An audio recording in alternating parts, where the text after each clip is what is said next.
Olá, galera do sétimo ano, tudo bem?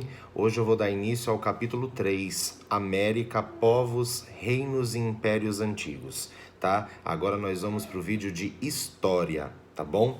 A América Nativa. Nós vamos perceber que na história existiu um processo de colonização totalmente diferente do que houve em outros continentes, tá? Principalmente na América existiu uma organização voltada para a agricultura em praticamente todos os povos, tá? Quando eles perceberam que o clima era favorável e que a terra era rica, eles começaram a investir em agricultura e aí então ir formando sociedades sempre próximas em volta desse plantio que era feito, tá?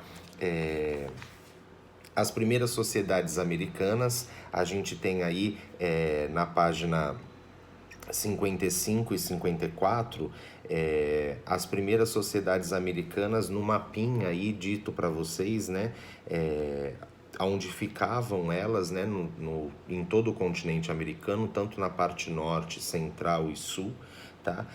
Mostrando essa valorização que existia no processo de agricultura, tá? Essas primeiras civilizações do continente americano se desenvolveram principalmente em duas regiões. A região Mesoamérica, que corresponde ao sul do atual México, tá? E grande parte aí da América Central, e também a Andina Central, assim chamada por atravessar as cordilheiras dos Andes, tá? Também existiram civilizações que foram organizadas em diversas partes do território brasileiro e esses povos provavelmente nunca tiveram contato regular com civilizações dos outros continentes, até a chegada dos europeus aqui para colonizarem os nossos povos, tá? Nós vamos falar um pouco sobre os Olmecas, que está na página 56, tá? Eles se fixaram numa zona litorânea, próximo ao Golfo do México. A maioria da população, ela vivia no campo, próximo a plantações, tá? Eles cultivavam centros cerimoniais com altares de pedra para cultuar seus deuses, tá? Para valorizar essa arquitetura deles e esse politeísmo que eles tinham, né? Essa crença em vários deuses. Uma população aí superior a 300 mil habitantes, tá?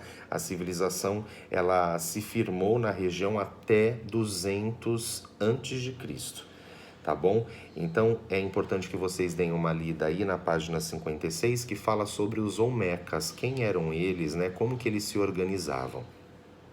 Na página 57, nós vamos falar um pouquinho da civilização de Teotihuacan, tá?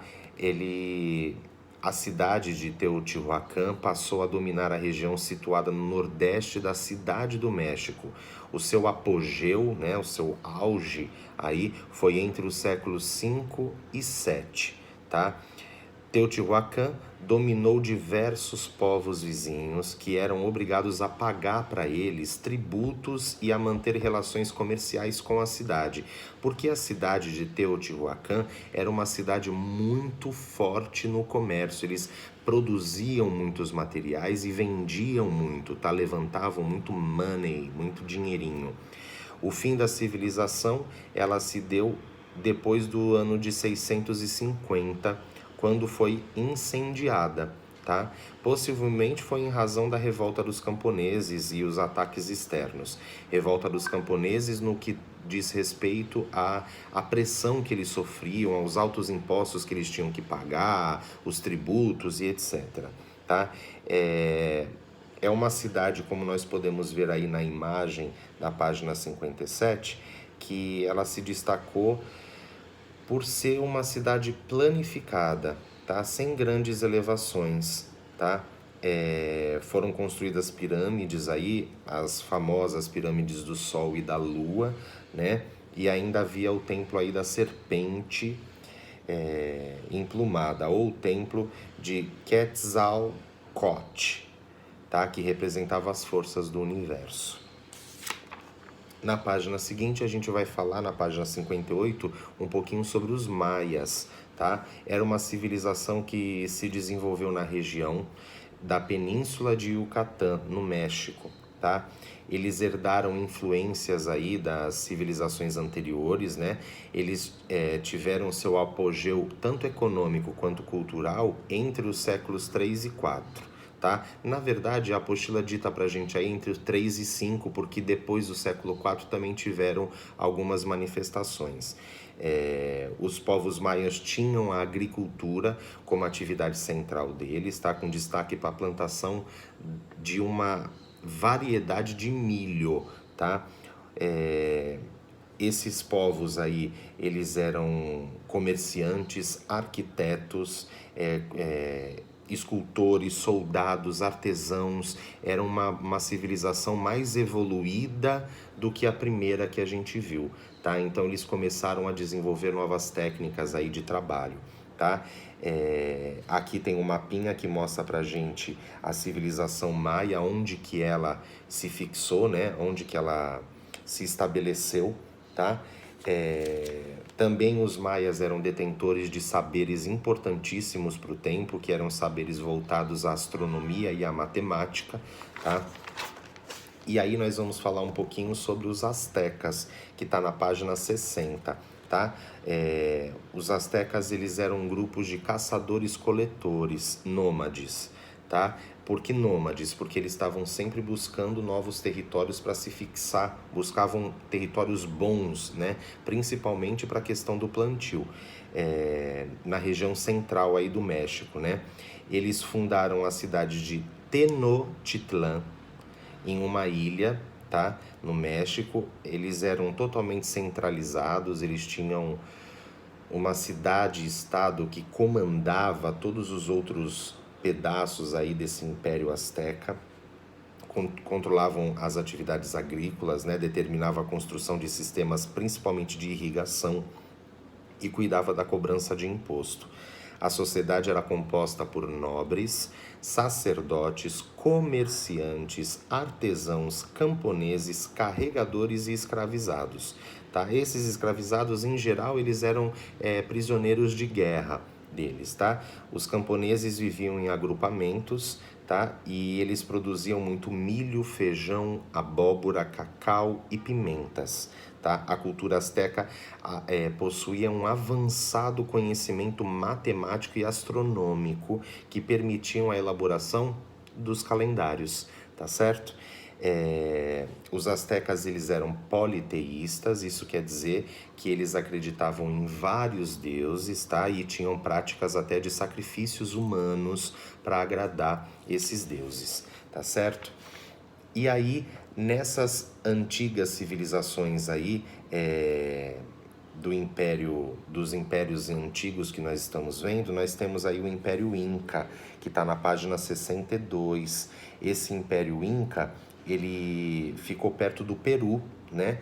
E a partir de 1438 ele ficou sob o comando do imperador, de um outro imperador, né? Que tornou-se grande centro administrativo, aí passou a dominar todas as regiões vizinhas. Então o Império Inca, ele vem aí crescendo e demonstrando uma força grandiosa na organização das sociedades, tá? As conquistas eram feitas pelas forças militares deles, né? Eles tinham valorização aí da língua, dos seus costumes e conhecimentos administrativos. A sociedade Inca, ela tinha uma organização social totalmente hierarquizada e bem rígida, tá? Na posição elevada estava o imperador, né? Seguindo vinham seus parentes, que formavam toda a aristocracia. A aristocracia é a família real, né? São as pessoas importantes aí desse cenário. E por seus funcionários, tá? Os sacerdotes faziam parte dessa elite e esses grupos representavam a menor parcela da população, tá certo? Na base da sociedade estavam os camponeses, que viviam em pequenas aldeias. Para administrar o reino foi construída uma rede de estradas de mais de 25 mil quilômetros de extensão. Que mais a gente pode falar? A base da economia agrária deles era 40 tipos de vegetais diferentes, tá? Principalmente milho, batata, mandioca, criava-se também lhama para poder utilizar o couro, né, a carne, a lã e o estrume desses animais para poder cultivar a terra, né? Então, o estrume deles servia como adubação. Eles também eram politeístas, acreditavam em vários deuses, tá certo? E agora eu vou deixar para vocês aí os exercícios 1 e 2 da página 65. O importante é vocês darem uma lida em todas essas páginas aí que eu expliquei de uma forma resumida para vocês, tá? Leiam da página 52 até a página 65 e realizem os exercícios 1 e 2 da página 65 no caderno, tá bom? Não precisa postar aí no nosso mural, que quando a gente voltar eu vou vistar aí da nota nesses exercícios do caderno, tá legal? Um grande beijo para vocês e até o próximo vídeo.